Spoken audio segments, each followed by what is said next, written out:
Welcome back to Tabletop Glory. My name is Graham Johnson, and today we're going to be talking about leather.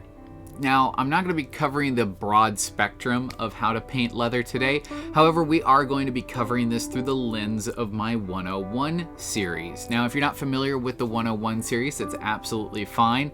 Essentially, my 101 series is how to tackle whatever that subject is, not just from the lens of a beginner, but someone who has a little bit of skill under their belt. Now, my style tends to be a little bit of a mixture of Games Workshop's heavy metal along with some stuff that I've picked up along the way, and I particularly think it looks great. I've had a lot of compliments on my style, so I'm going to be teaching that here to you today.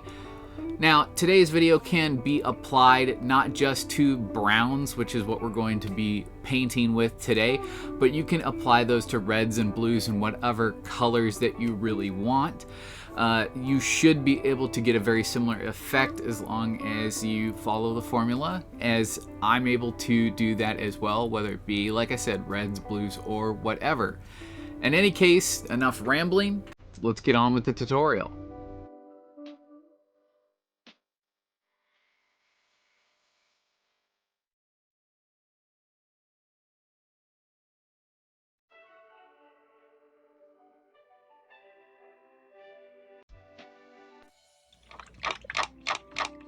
So I wanted to start out with something that I thought would be pretty universal. So I decided to go with like gun holsters and ammo boxes and things that are going to be clipped onto Marines. Because let's be honest, despite what we all collect, a lot of those figurines tend to have like ammo pouches and like coin purses and things like that. So this is all relatively universal. So here is the big catch.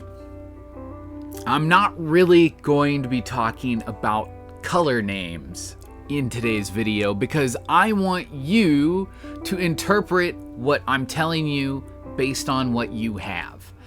And normally I don't do this in tutorials. Normally I will give you guys the exact colors that I am using because sometimes it can be kind of important for the final result. But in today's video, it's all about interpretation of the information that I'm giving you and the techniques that I want you to try to build up. So I'm going to be showing you the bottom of the bottles, which should give you a pretty good understanding of the colors we're going to be using. So in theory, you should be able to do everything I'm telling you with 3 colors plus a wash. Now, the one exception with this is if you want to add some warmth to this, you're going to blend something into your base tone. So these are the colors that I've chosen. We're going to be starting with a pretty dark on top of black, and then our medium and our highlight. Now you're going to notice that our highlight isn't too far off from our medium, and that is intentional. If you want to push it just a little bit further, you can look for like a linen type color, something that's a step brighter than this, and it should be fine.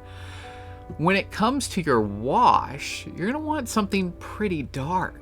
In this case, I'm using a contrast paint, but contrast paints are not exclusive here. As long as you got a nice dark wash, as far as I'm concerned, you could even use non-oil, but try to keep it in the brown spectrum.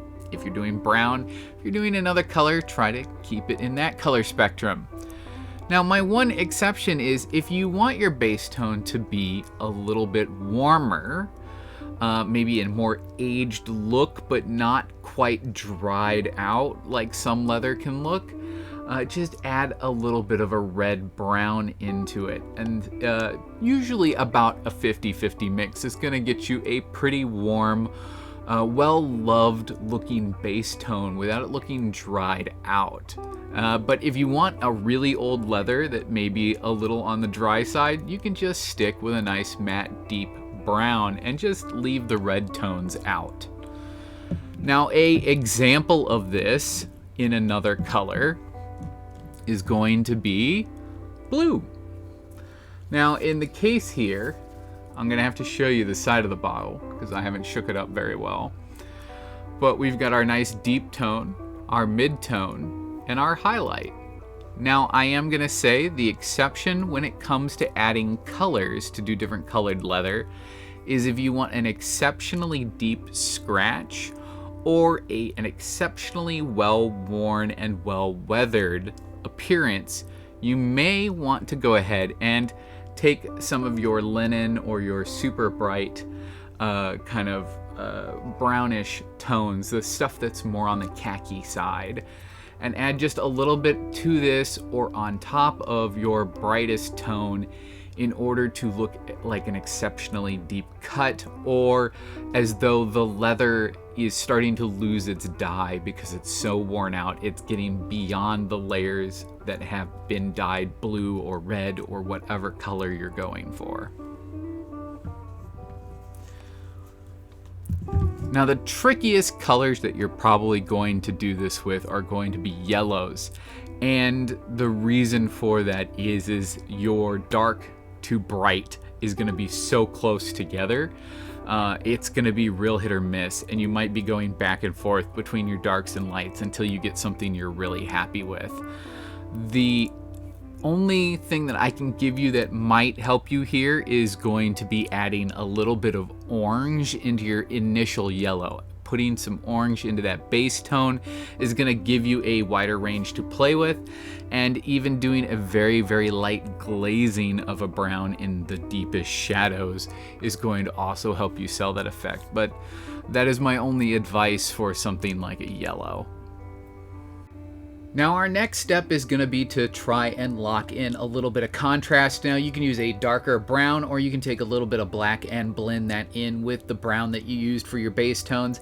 And we're just going to lock in shadows. So anywhere like around the lip on a pouch or a buttonhole or any kind of ripple in the fabric. We're not going for full opacity, so you don't need to do like a hard sharp line. You can kind of just water this down a little bit and do like one thin coat and you'll be just fine.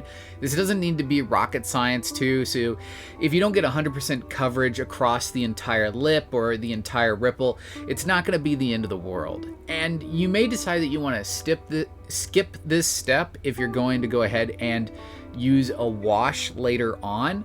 I think that the wash brings this darkening out a little bit more. So depending upon how deep and how rich you want your shadows, you may do this step, skip this step, combine it with the wash.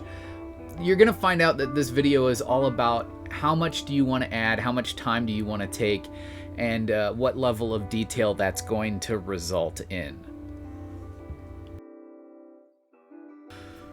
All right, now before we jump into highlighting, there are 4 keys to success that I want to go ahead and cover real quick. Number 1, sharp lines, edge highlights. I don't think I need to say anything more than that. Number 2, dots and stippling. I don't tend to do this as much, but I probably honestly should. It's a really great way of adding texture to a piece, and in my opinion, it pushes more into fabric, but can definitely be applied to leather. In a lot of cases for me, I do just little dots of color on the edge of things, and this is kind of my final edge highlight. And it allows me to just kind of pick out a few spots where the light is just kind of catching the object. This is really great for stuff like non-metallic metal as well, but it really makes leather pop, at least in my opinion, especially after you put a nice thin glaze over the top if you really want to darken things down for that grim dark aesthetic. Now, my last 2 actually kind of go hand in hand, and that is hashes and scratches. Now, for me, this is probably semantics and they're basically the same thing. But for me, a hash is a straight line overlapped on top of itself at slightly varying angles, but it is pretty much a straight line. Versus a scratch, which can have some variation to it, which works really well for the way that the locomotion of our wrist works versus pulling straight down to create a straight line. Now, scratches do a really great job at telling a story about how things have been impacted, whether it's like a rock or a piece of shrapnel or something has hit over and over and over again, and this thing has worn down and it's got a lot of scratches to it. Whereas like a hash is rubbing off of something, like a backpack being dropped on the floor over and over again, or the clamshell of some kind of a gizmo on a belt is going to develop a lot of straight line kind of hashes and scratches along that outward edge from where it's opening and closing all the time. So keeping these things in mind and keeping in mind how flexible and how non-flexible, as well as layering either darker or brighter colors on top of each other, can tell a huge range when it comes from how new an object is, how well loved an object is, and how worn out an object is. One of the last things I want to leave you with is to not be afraid of trial and error and to have fun experimenting. Just because this surface is flat doesn't mean you can't add a lot of texture to it and make it look old, and vice versa. Just because something is gnarled up doesn't mean it can't be well loved as opposed to just weathered.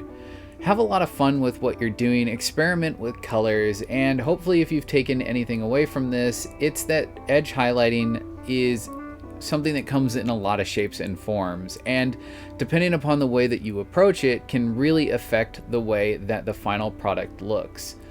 Hopefully this has made leather a little less scary for some of you that have been kind of sticking to the basic heavy metal paint style, and hopefully I've encouraged some of you to kind of experiment out a little bit. I really hope that you guys have enjoyed today's video, and in any case, may your display case always be filled and your pile of shame never run empty. Until next time.